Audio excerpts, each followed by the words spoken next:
Hello my dear student, आपका स्वागत है आपके अपने यूट्यूब चैनल पे PS गुरु। हम सूर्य प्रकाश मौर्य आपको पढ़ाएंगे इम्प्रूवमेंट इन फूड प्रोडक्शन, और ये इम्प्रूवमेंट इन फूड प्रोडक्शन का वीडियो नंबर 3 है, जिनमें हम बात करेंगे जेनेटिकली मॉडिफाइड क्रॉप्स की। बात करें जेनेटिकली मॉडिफाई क्रॉप्स की, तो इससे पहले हमने वीडियो में हमने सीख लिया था कि किस तरह से हम क्रॉप्स की वैरायटी को इम्प्रूव करें। क्रॉप्स की वैरायटी अगर हम इम्प्रूव करना चाहते हैं तो क्या क्या तरीके अपनाएं। पढ़ा था हमने ना, हाइब्रिडाइजेशन मेथड पढ़ा था, याद है आपको क्या? हाइब्रिडाइजेशन मेथड पढ़ा था। इसके बाद आज बारी है GM क्रॉप पढ़ने की। क्या यानी हम क्रॉप्स के है ना जीन में कुछ मॉडिफाई कर दें कि क्रॉप्स की यील्ड बढ़ जाए, क्रॉप्स का प्रोडक्शन बढ़ जाए। समझ रहे हो? क्रॉप्स के जीन में मॉडिफाई करने चल रहे हैं अपन। तो क्रॉप्स के जीन में मॉडिफाई कैसे करेंगे, क्यों करेंगे, है ना? ऐसे उलझे हुए सवालों के जवाब इस हेडिंग के माध्यम से सीखेंगे। हेडिंग का नाम क्या है? Genetically modify crops. ठीक है, तो वीडियो स्टार्ट करते हैं। देखो जरा, देखो जेनेटिकली मॉडिफाई क्रॉप्स मतलब क्रॉप्स के जीन में मॉडिफाई करना है मुझे। तो सबसे पहले समझ में तो आपको ये आना चाहिए कि मुझे जीन में मॉडिफिकेशन करने की जरूरत क्या है, मैं जीन में मॉडिफाई क्यों कर रहा हूं। तो देखो मैं बता रहा हूं, कुछ बातें सुनो ध्यान से। जैसे मान लो मेरे पास एक क्रॉप्स है, ठीक है, ये क्रॉप्स है। अब क्रॉप्स कोई प्लांट है, क्रॉप्स का मतलब कोई प्लांट है, अपन के पास कोई प्लांट है, ठीक है। अब ये प्लांट ऐसे देखो, ये प्लांट ठीक ठाक है, इसकी मान ली यील्ड सही है, ठीक है। बट इसके साथ प्रॉब्लम क्या है? इसके साथ प्रॉब्लम तो ये है कि इसको इंसेक्ट बर्बाद कर दे रहा है। समझ रहे हो? इंसेक्ट बर्बाद कर रहा है इसको। और अगर हम मान लीजिए इंसेक्टिसाइड का इस्तेमाल भी करें तो कितना करेंगे इंसेक्टिसाइड का इस्तेमाल, कितने लार्ज स्केल पर करेंगे तो हमारे लिए नुकसानदायक भी है। सही है कि नहीं है? तो हम देखो, अगर ये इंसेक्ट इसको बर्बाद कर रहा है, इस प्लांट को बर्बाद कर रहा है, तो हम कुछ ऐसा करें कि इसके जीन को ही मॉडिफाई कर दें, और वो जीन जो चेंज करें, वो जीन कुछ पॉइजन सिक्रेट करे, और वो पॉइजन सिक्रेट करे, उस तरह का पॉइजन सिक्रेट करे जिससे इंसेक्ट मारा जाए, पैथोजन मारा जाए। सही है कि नहीं है? तो क्या अपना हला भला हो सकता है? क्या हला भला हो सकता है ना? तो देखो मेरे पास एक और प्लांट है, मान लो एक और क्राफ्ट है ऐसा, एक क्राफ्ट एक और ऐसा है। ये जो प्लांट है, ये प्लांट खुद ही पॉइजन सिक्रेट कर रहा है, इसका जीन खुद ही पॉइजन सिक्रेट कर रहा है, और कोई भी इंसेक्ट इस पे आके बैठ रहा है और इसको खा रहा है तो ये बेमौत मारा जा रहा है। समझ रहे हो? बेमौत मारा जा रहा है। तो ये इसकी हिम्मत है क्या कि आके इसको बर्बाद करे? नहीं। क्या मुझे बताओ, क्या इंसेक्टिसाइड की जरूरत पड़ रही है? इंसेक्ट को मारने की दवा की जरूरत पड़ रही है? कीटनाशक दवाओं की जरूरत पड़ रही है? नहीं। क्यों? क्योंकि इसका जीन खुद ही क्या सिक्रेट कर रहा है? पॉइजन सिक्रेट कर रहा है, और उस पॉइजन की वजह से ये इंसेक्ट खत्म हो रहा है इसका। समझ रहे हो? अच्छा, तो हम क्या करें? अभी आपको समझाने के लिए, ऐसी बेसिक आपको समझ में आ जाए उसके लिए मैं आपको समझा दूं। उसके लिए मैं ये कह रहा हूं कि देखो मैं क्या कर रहा हूं, इसका जीन मैं काट के निकाल लूं। अब ऐसे काट के निकाल नहीं सकते कि हम कैंची से काट के निकाल लें, ऐसा नहीं होता। प्रॉपर उसका एक प्रोसेस होता है। बायोटेक्नोलॉजी सीखेंगे तब सीखेंगे। जो लोग डॉक्टर बनना चाहेंगे उनसे हम मिलेंगे 11th-12th में। 12th में एक चैप्टर है बायोटेक्नोलॉजी, है ना, उसी में हम ये सब जीन काटना सिखाएंगे आपको। सही है? तो ये जीन यहां से निकालें, और ये जीन को ले जाके मैं इस प्लांट के न्यूक्लियस के अंदर इसके DNA में इंट्रोड्यूस करा दूं, मतलब इसके जीन में इंसर्ट करा दूं। तो बताओ, अब ये जीन इसके अंदर इंसर्ट हो गया, तो बताओ क्या इसके जीन में मॉडिफाई हमने किया कि नहीं किया? क्या इसके जीन में मॉडिफिकेशन हुआ कि नहीं हुआ? बताओ, अब ये जीन जब मॉडिफाई हुआ तो क्या इसको हम क्या बोल दें, जेनेटिकली मॉडिफाई क्रॉप्स। अच्छा, इससे फायदा क्या है? फायदा इससे ये है कि अभी इंसेक्ट के प्रति रेजिस्टेंस हो गया ना, अब इंसेक्ट इसका कुछ बाल का बाका नहीं कर सकता। जो पहले हंसी खुशी इसको खा रहा था, इस प्लांट को खा रहा था, बर्बाद कर रहा था, इसकी जिंदगी के साथ खेल रहा था, अब ये खेल पाएगा क्या? नहीं। जैसे आएगा वैसे मारा जाएगा, तो ये नहीं आएगा। तो ऐसे प्लांट बनाने को क्या कहते हैं? Genetically modify crops. फायदा क्या है भाई? प्लांट को इंसेक्ट नहीं खाएगा। अगर प्लांट को इंसेक्ट नहीं खाएगा तो प्लांट बर्बाद थोड़ी होगा।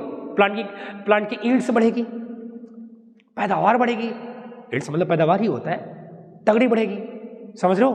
तो इससे फायदा क्या है? वैरायटी इंप्रूव होगी, अच्छे वैरायटी इंप्रूव होंगे। अब एक काम करो, देखो हमारे पास अच्छे हाइब्रिड होते हैं, हाइब्रिड सीड होते हैं, और उसको लेके आते हैं, इतने महंगे सीड होते हैं, लगाते हैं, पता चले इंसेक्ट आके 2 मिनट बर्बाद करके चले जाते हैं, समझ रहे हो? तो अब इनकी औकात है क्या कि ये बर्बाद कर दें? नहीं, क्योंकि इनके जीन में ही पॉइजन सिक्रेट करता है इंसेक्ट को मारने के लिए, समझ रहे हो? इस तरह से हम कुछ समझते हैं जेनेटिकली मॉडिफाई क्रॉप्स को, ठीक है? हमने आपसे कहा था कि अगर हम क्रॉप प्रोडक्शन को बढ़ाना चाहते हैं तो हमारे पास तरीके 3 हैं। एक तो उसकी वैरायटी इंप्रूव कर लें, और दूसरा क्या था? उसके प्रोडक्शन की उसके प्रोडक्शन में, क्रॉप्स के प्रोडक्शन को किस तरह से उसको मैनेजमेंट कर लें सही तरह से, मतलब क्रॉप प्रोडक्शन मैनेजमेंट कर लें। जिस तरह से हम क्रॉप प्रोडक्शन कर रहे हैं उसका मैनेजमेंट सही ढंग से करें। और तीसरा ऑप्शन है उसका प्रोटेक्शन कैसे करें। भाई यील्ड भी बढ़ा लेते हैं, मैनेजमेंट सही से कर लेते हैं, पता चला उसका प्रोटेक्शन नहीं करते हैं, पता चला आलू बोए हैं, सुअर आया बर्बाद करके चला गया। समझ आया कि नहीं आया? अरे पता है कि नहीं, गांव में आलू की फसल होती है, पता चला बड़ी हो जाती है, आया निपटा के कई दिन में सब साफ करके, समझ रहे हो? तो अपना अगला कंसेप्ट क्या होगा सीखना? क्रॉप प्रोडक्शन मैनेजमेंट करना। अरे सीखे रहो बेटा, सीख लो। जिंदगी में अगर कुछ नहीं कर पाए तो यही करना है। ये चैप्टर आप ही के लोगों के लिए बनाया ही है कि जो पढ़ के डॉक्टर इंजीनियर ना बन पाए वो एक किसान बने और किस तरह से क्रॉप्स का मैनेजमेंट करें, यील्ड के बारे में सोचे, पैदावार के बारे में सोचे। क्योंकि आप पढ़े लिखे हो नहीं तो आपका यही आपका एक ही उद्देश्य होगा, जनसंख्या बढ़ाना। और जनसंख्या बढ़ाओगे तो खेती करोगे, और कोई पढ़े लिखे हो नहीं, नौकरी मिलेगी है नहीं, तो अपन को खेती करनी तो अच्छी तरह से करें ना। खेती सब करते हैं लेकिन अच्छे वे में करें ना। आपको आइडिया होगा तो करोगे। चलो ठीक है,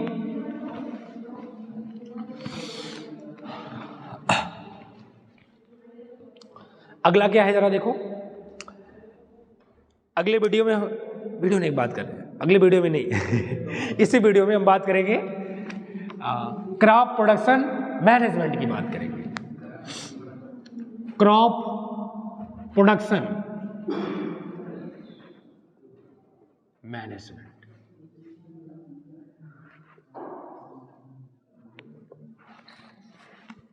crop production management, crop production को किस तरह से हम मैनेज करें, ये चीज हम सीखेंगे यहां पे, ठीक है। ये दूसरा है ना, क्रॉप्स की यील्ड बढ़ाने की दूसरी मेथड है।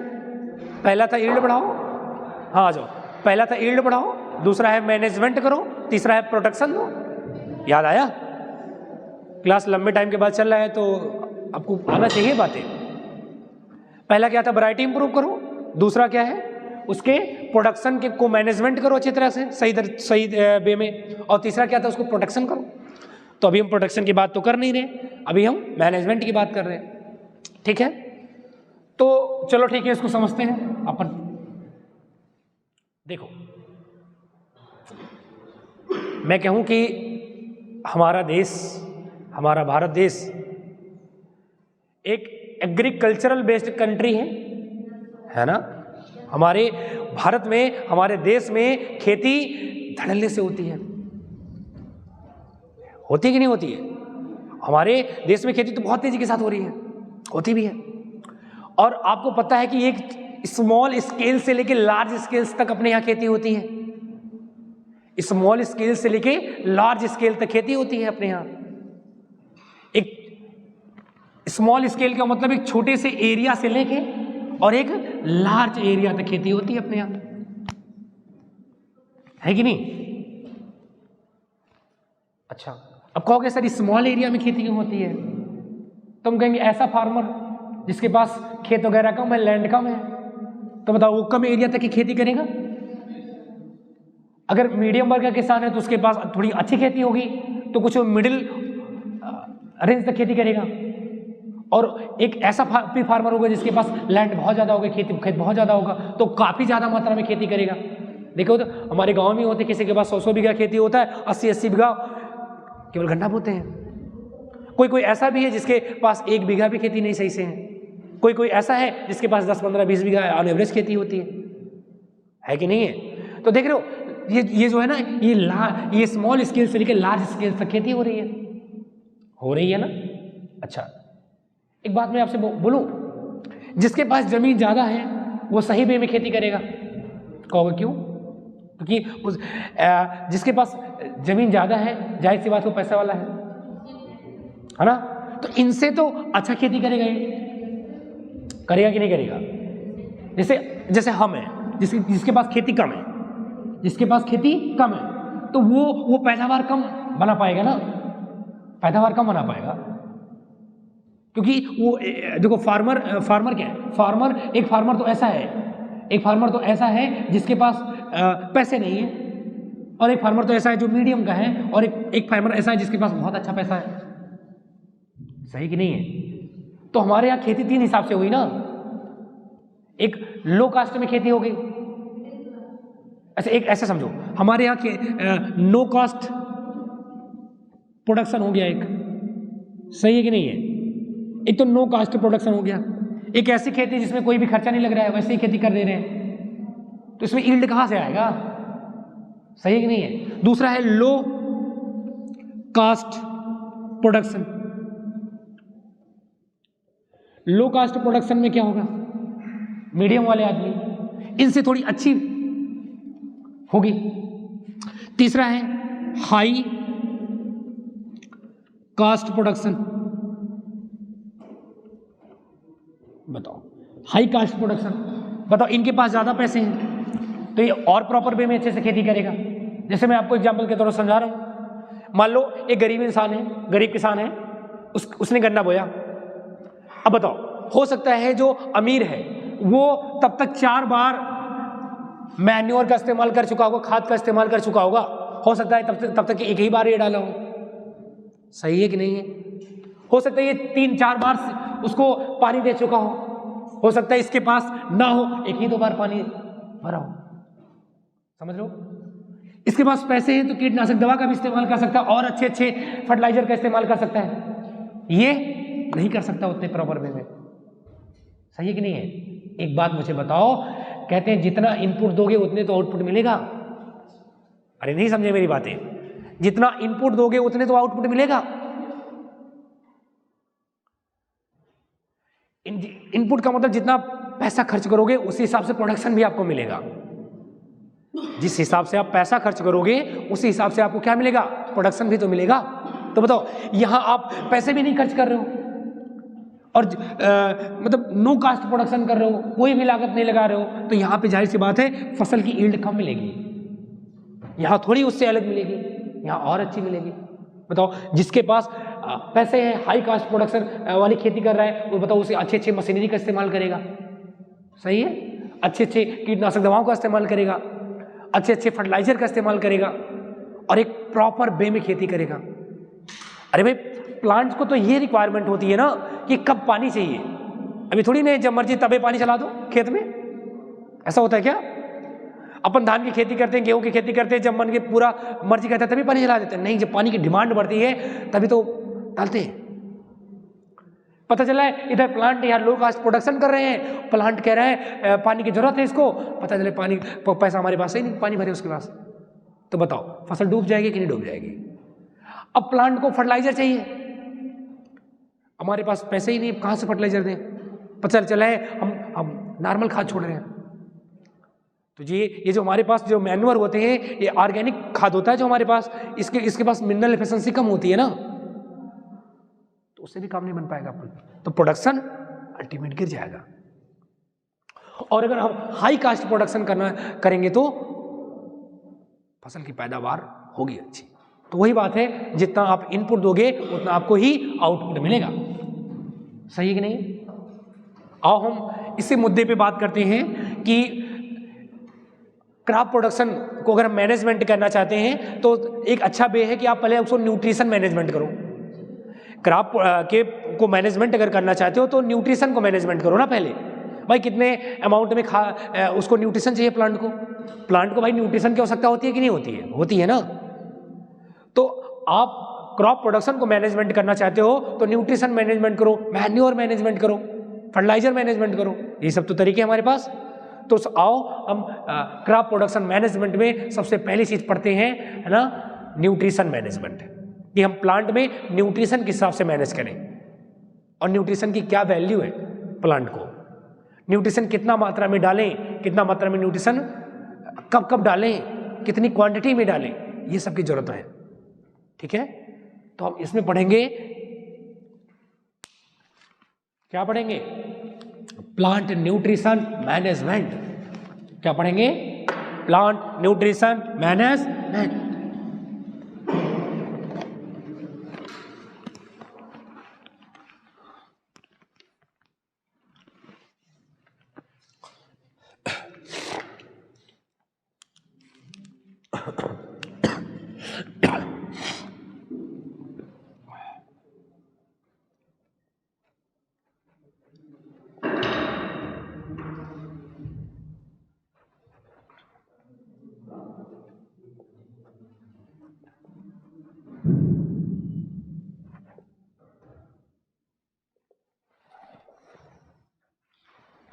प्लांट न्यूट्रिएंट मैनेजमेंट, प्लांट में न्यूट्रिएंट को कैसे मैनेज करें। देखो, सबसे पहली बात, प्लांट को न्यूट्रिएंट क्यों चाहिए? मैं आपसे पूछूं, प्लांट को न्यूट्रिएंट क्यों चाहिए? जाहिर सी बात है, प्लांट के ग्रोथ के लिए, डेवलपमेंट के लिए, रिप्रोडक्शन के लिए, साइकिल कंप्लीट करने के लिए क्या चाहिए? न्यूट्रिएंट चाहिए। जैसे मैं आपसे कहूं, आपको खाना क्यों चाहिए? कार्बोहाइड्रेट, फैट, प्रोटीन क्यों चाहिए? सर, ग्रोथ करने के लिए, लाइफ साइकिल कंप्लीट करने के लिए, बताया था आपको। वैसे ही प्लांट को न्यूट्रिएंट क्यों चाहिए? ग्रोथ के लिए। तो सबसे पहली बात है, प्लांट को न्यूट्रिएंट की क्या रिक्वायरमेंट है? तो प्लांट को न्यूट्रिएंट की क्या क्या रिक्वायरमेंट है? देखो, क्या क्या मैं कहूँ रिक्वायरमेंट किसके लिए है? न्यूट्रिएंट की।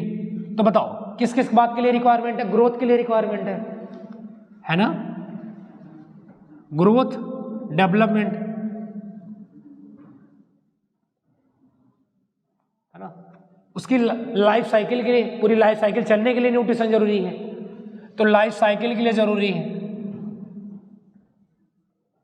सही है, लाइफ साइकिल चलने के लिए न्यूट्रिशन जरूरी है कि नहीं है? बात करें तो रिप्रोडक्शन के लिए भी कह सकते हो न्यूट्रिशन की जरूरत है प्लांट को, है कि नहीं?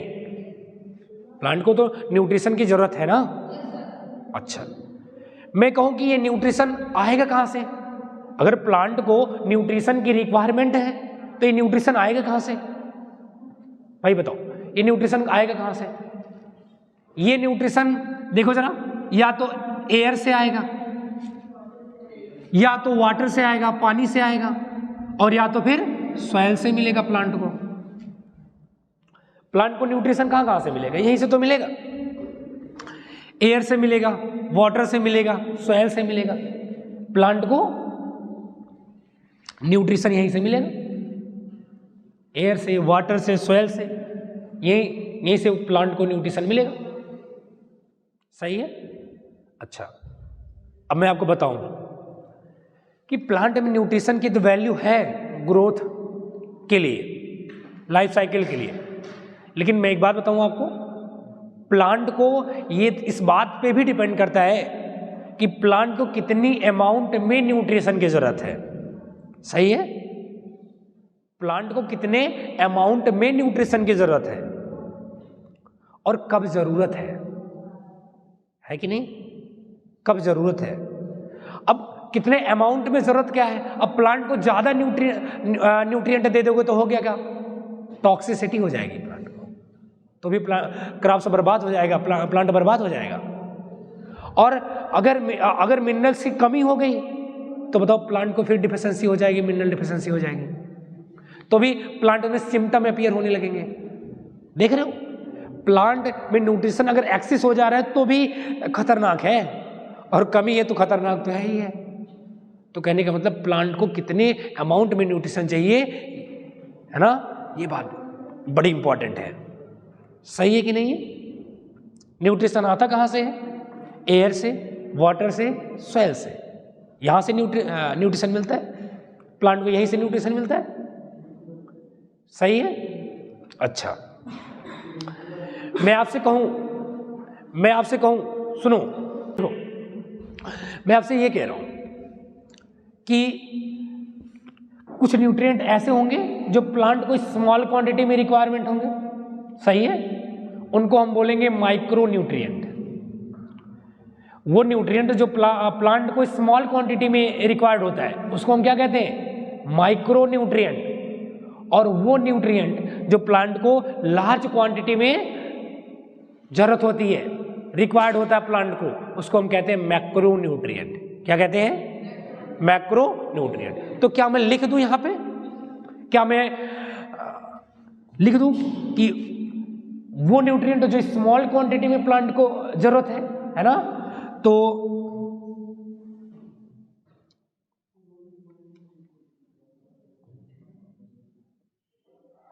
ऐसे लिखो,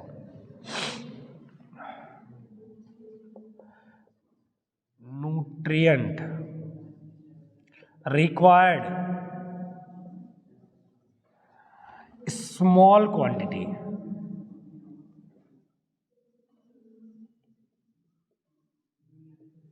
है ना, of the plant.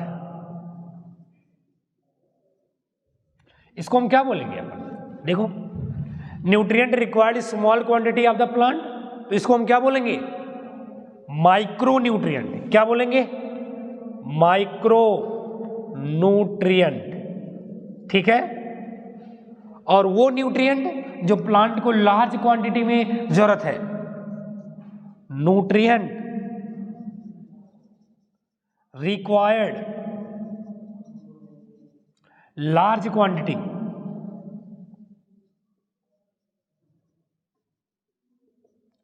Large quantity of the plant, इसको हम क्या कहेंगे, मैक्रो न्यूट्रिएंट। क्या कहेंगे, मैक्रो न्यूट्रिएंट। इसको हम क्या कहेंगे अपन, मैक्रो न्यूट्रिएंट। वो न्यूट्रिएंट जो प्लांट को स्मॉल क्वांटिटी में रिक्वायर्ड है उसको माइक्रो न्यूट्रिएंट कहेंगे, और वो न्यूट्रिएंट जो प्लांट को लार्ज क्वांटिटी में रिक्वायरमेंट है उसको मैक्रो न्यूट्रिएंट अपन बोलेंगे। सही है क्या। अच्छा, तो हम देखते हैं, जैसे देखो हम आपसे कहें कि कौन सा न्यूट्रिएंट एयर से मिल जाएगा आपको, है ना, कौन वाटर से मिल जाएगा न्यूट्रिएंट। तो देखो मैं बात करूं तो जैसे कार्बन, हाइड्रोजन, ऑक्सीजन, ये जो है ज्यादातर एयर और वाटर से मिल जाते हैं। जैसे वाटर में है क्या, हाइड्रोजन और ऑक्सीजन, तो हाइड्रोजन ऑक्सीजन कैसे मिल जाएगा, पानी से मिल जाएगा। एयर में भी क्या होते हैं, ये सब होते हैं, तो एयर से भी मिल जाएगा ये चीजें। तो जिससे मैं बात कर रहा हूं कि कार्बन, हाइड्रोजन और ऑक्सीजन, ये तीन जो न्यूट्रिएंट है ये कहां से मिलेंगे, एयर से मिलेंगे और वाटर से मिलेंगे। सही है, ये कहां से मिलेंगे, वाटर से मिलेंगे। और बाकी के जो न्यूट्रिएंट बचे, लगभग टोटल 16 न्यूट्रिएंट होते हैं, 16 ऑन एवरेज मुझे लगता है 16 ही होते हैं। 16 में 3 कहां से मिल रहे हैं, एयर और वाटर से। बाकी कितने बचे? 13। 13 कहाँ से मिलेंगे? सॉइल से मिलेंगे। और वही जो सॉइल से मिलेंगे वही माइक्रो न्यूट्रिएंट होंगे और मैक्रो न्यूट्रिएंट होंगे। वही न्यूट्रिएंट मैक्रो और माइक्रो न्यूट्रिएंट होगा। माइक्रो मतलब बताया था छोटा, स्मॉल क्वांटिटी में न्यूट्रिएंट की रिक्वायरमेंट हो तो, और मैक्रो मतलब बड़ा। बड़ा का मतलब कि प्लांट को ज़्यादा जरूरत हो न्यूट्रिएंट की, उसको कहेंगे मैक्रो न्यूट्रिएंट। ये है कार्बन, हाइड्रोजन और ऑक्सीजन। CHO इसलिए लिख दें कि याद हो जाए आपको, CHO है ना, याद हो जाएगा।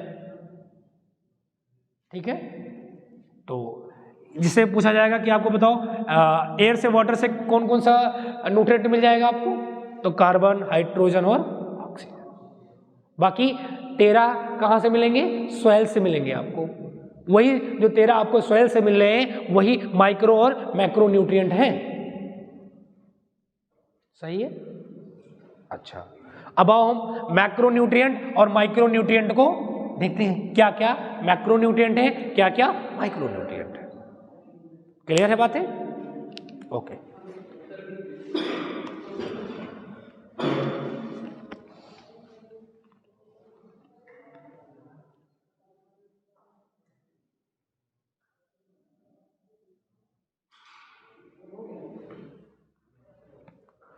ठीक है, मिटा दो इसको, मिटा दो। ओके,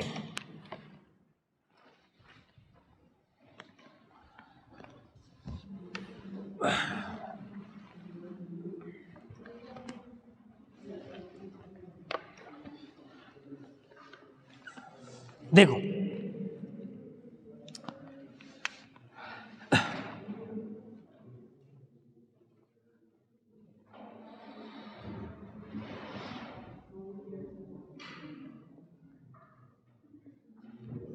मैक्रो न्यूट्रिएंट क्या है। देखो मैक्रो न्यूट्रिएंट क्या है, ठीक है। मैक्रो न्यूट्रिएंट में क्या क्या याद करना है आपको। देखो जो अभी आपने पढ़ा कार्बन, हाइड्रोजन और ऑक्सीजन, CHO जो पढ़ा आपने, वो एक्चुअल में मैक्रो न्यूट्रिएंट है। क्या है? मैक्रो न्यूट्रिएंट है। तो कैसे देखो, कैसे याद करोगे इसको? देखो ऐसे याद करो, CHO याद हो जाएगा, और यही आपको एयर और सॉइल से, एयर और वाटर से भी मिल रहा है। सॉरी मैंने गलती से सॉइल बोल दिया, है ना। बट ये कहां से मिलेंगे आपको? एयर से और वाटर से। बाकी और कौन कौन है? देखो इसके बाद क्या क्या याद करना है? CHO है ना, PNSK, PNSK है ना, PNSK, ठीक है, ये याद हो जाएगा। CHO, PNSK, कैल्शियम और मैग्नीशियम, ये है मैक्रो न्यूट्रिएंट। देखो कितने हुए इधर, तो 1 2 3 4 5 6 7 8 9 इधर कवर हो गए। ठीक है, याद कैसे करोगे? CHO, PNSK, कैल्शियम और मैग्नीशियम याद हो जाएगा आपको, PNSK। और अगर आप नहीं याद हो रहा है तो कोई और ट्रिक बना लेना, बट सही है, याद हो जाएगा PNSK, कैल्शियम, मैग्नीशियम। ठीक है, CHO, PNSK, कैल्शियम और मैग्नीशियम।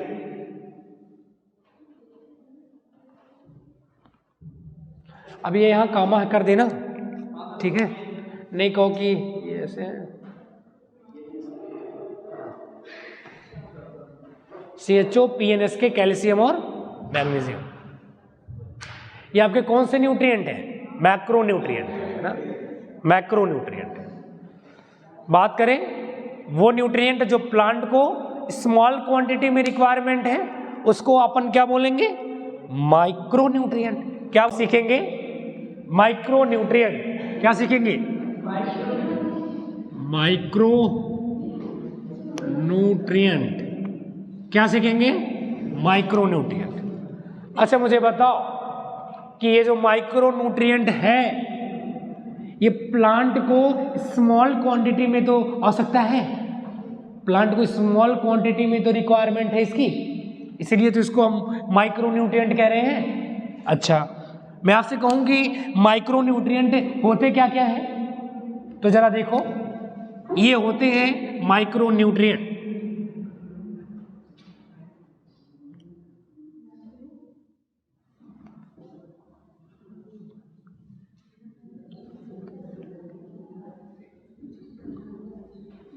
देखो ये क्या है, boron, zinc, manganese, molybdenum, copper, nickel, chlorine और आयरन, ये आपके क्या है, माइक्रोन्यूट्रिएंट हैं जो प्लांट को स्मॉल क्वांटिटी में चाहिए, है ना। और इसको याद कैसे करेंगे, जरा देखो कैसे है, देखो, बेवफा जाने मन, मोहब्बत क्यों निकाल फेंका, तो जरा नोट कर लो इसको, बेवफा जाने मन, मोहब्बत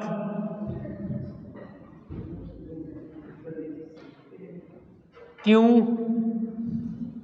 निकाल, इसका मतलब नी, इसका मतलब काल, फेंका। तो इस तरह से माइक्रोन्यूट्रिएंट को हम याद करेंगे, बेवफा जाने मन, मोहब्बत क्यों निकाल फेंका, ठीक है। और मैक्रोन्यूट्रिएंट को कैसे याद करेंगे, CHO, PNSK, कैल्शियम और मैग्नीशियम, ठीक है, ओके।